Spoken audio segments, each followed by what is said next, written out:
Hello दोस्तों, मेरा नाम रोहित है। मैं ACCA का मेंबर हूँ। तो आज बात करेंगे कि क्या हम चैट जीपीटी पे भरोसा कर सकते हैं लीगल चीज़ों को लेके, या अपना जो सीए का कंटेंट है। तो मैंने एक हाइपोथेटिकल सिचुएशन बनाई और मैंने चैट जीपीटी को उसको सॉल्व करने के लिए बोला। मैं स्क्रीन रिकॉर्डिंग साथ में आपको शो कर रहा हूँ। तो ये इसको मैंने क्वेश्चन दिया है कि solve the following question under income tax act, take cost inflation index where required. कि आप इनकम टैक्स एक्ट में इस क्वेश्चन को सॉल्व करिए और जहाँ पे CII कॉस्ट इन्फ्लेशन इंडेक्स की रिक्वायरमेंट हो आप उसको ले लेना। क्रिश ट्रेडर्स एक सोल प्रोप्राइटर है, was succeeded by Krish Roshan private limited on 24 August 2024। मतलब एक सोल प्रोप्राइटरशिप है, उससे सक्सेशन होके एक कंपनी बनी है क्रिश रोशन प्राइवेट लिमिटेड 24/8/2024 को, in which Krish holds 50% voting power and Roshan holds balance 50%.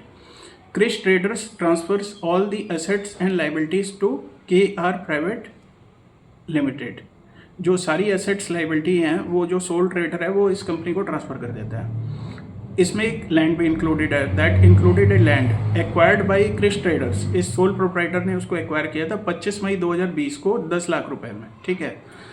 Sad land was transferred by Krish Roshan private limited on 2 February 2026 for 50 lakh rupees. मतलब 2 फरवरी 2026 को क्रिश रोशन प्राइवेट लिमिटेड इसको 50 लाख पे इसको ट्रांसफ़र कर देता है या सेल कर देता है। तो गिव टैक्स कंसिक्वेंसेस और what if succession was done on 1 May 2024। अगर सक्सेशन 24/8/2024 की जगह 1 मई 2024 को हुआ होता तो क्या फ़र्क पड़ता है, ये मैंने इससे क्वेश्चन पूछा। तो इसने कहा this question involves the interaction of section 47 clause 14 and section 49 subsection 1 clause 3A of the income tax act 1961। बिल्कुल सही है। Succession on 24 August 2024। Check applicability of 47 clause 14। Under section 47 clause 14, transfer of a proprietary concern to a company is not regarded as transfer if all the following conditions are satisfied। ये transfer नहीं होगा, exempt होगा 47 में अगर ये सारी condition satisfy हो जाती है कि all the assets liabilities become those of company. सारी एसेट लाइबिलिटी ट्रांसफर हो जाती है जो कि मैंने क्वेश्चन में दिया हुआ है। Sole proprietor receive consideration only by way of share. ये मान लेते हैं कि उसको खाली शेयर ही मिले हैं। Sole proprietors share holding in companies not less than 50%। ये भी मैंने दिया हुआ है कि उसकी 50% होल्डिंग है क्रिश की of the total voting power, and such share holding continues for 5 years। ये भी हम एज्यूम कर लेते हैं कि 5 साल तक ये क्रिश की शेयर होल्डिंग रहेगी इसमें। In question, Krish holds 50% voting power. All assets and liabilities are transferred. Hence, Section 47 Clause 14 applies. ठीक है। Therefore, on 24 August 2024, there is no capital gains in the hands of Krish Traders। तो ये exempt है under Section 47 और जो Krish Traders है उसके हाथ में ये कोई इसकी टैक्स कंसिक्वेंस नहीं होगा। तो यहाँ तक सही है। Step 2, sale of land by KR Private Limited on 2 February 2026।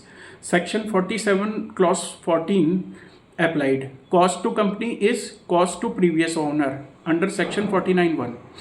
ठीक है, यानी कि जो कॉस्ट अब क्रिश रोशन प्राइवेट लिमिटेड के हैंड में होगी वो वही होगी जो क्रिश के हाथ में थी, यानी 10 lakh rupees. Period of holding of proprietor will also be included under section 2 clause 42A। ठीक है, तो पीरियड ऑफ तो ये लॉन्ग टर्म हो गई और इसकी कॉस्ट अब क्रिश रोशन के हाथ में 10 लाख होगी। ठीक है, यहाँ तक सही है। नेचर इसकी लॉन्ग टर्म कैपिटल एसेट हो गई। इसके बाद इंडेक्स्ड कॉस्ट ऑफ एक्विजिशन है जो 2021 का है 301 और 25-26 का है 376। तो इंडेक्स्ड कॉस्ट इसने निकाल दी 12,49,169 अप्रॉक्सीमेटली, और इसने जो long term capital gain calculate कर दिया क्रिश रोशन प्राइवेट लिमिटेड के हैंड्स में 37,50,831 का इसने कैलकुलेट कर दिया। फिर ये जो दूसरा पॉइंट था कि अगर 1 मई 2024 को सक्सेशन हुआ होता तो कोई फ़र्क पड़ता, तो इसने आंसर दिया कि कोई कट ऑफ डेट नहीं है तो कोई उसका फ़र्क नहीं पड़ता। अब देखिए मेन कहानी यहाँ चालू होती है जब मैंने इससे कहा कि भाई section 48 says individual and Hindu undivided family can take indexation benefit. Now here Krish Roshan private limited is not an individual और Hindu undivided family. Also, Krish Roshan acquired asset after 23rd July 2024। So please check your answer again। अब ये chat GPT भाई साहब हमसे क्या करते हैं, कहते हैं yes you are correct. my earlier answer overlooked the amendments made by Finance number 2 Act 2024. Let's re-examine. अब बताइए आप अगर इस पर रिलाई करेंगे तो क्या होगा. Transfer of proprietary concern to company, section 47 clause 14 satisfied है, यहाँ तक कोई दिक्कत नहीं थी.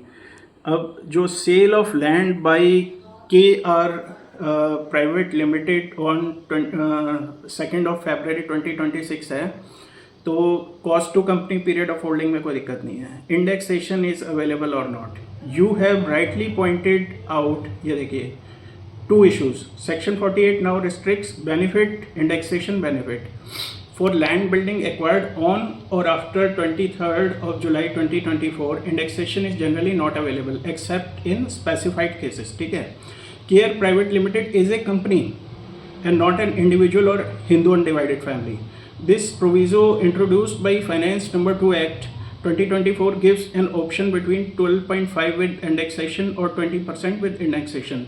But it is available only to individual and Hindu undivided family in respect of land and building acquired before 23rd of July 2024. Therefore, KR Private Limited being a company cannot avail this option. देखा गलती की थी ना इसने. अभी देखो इसके बाद,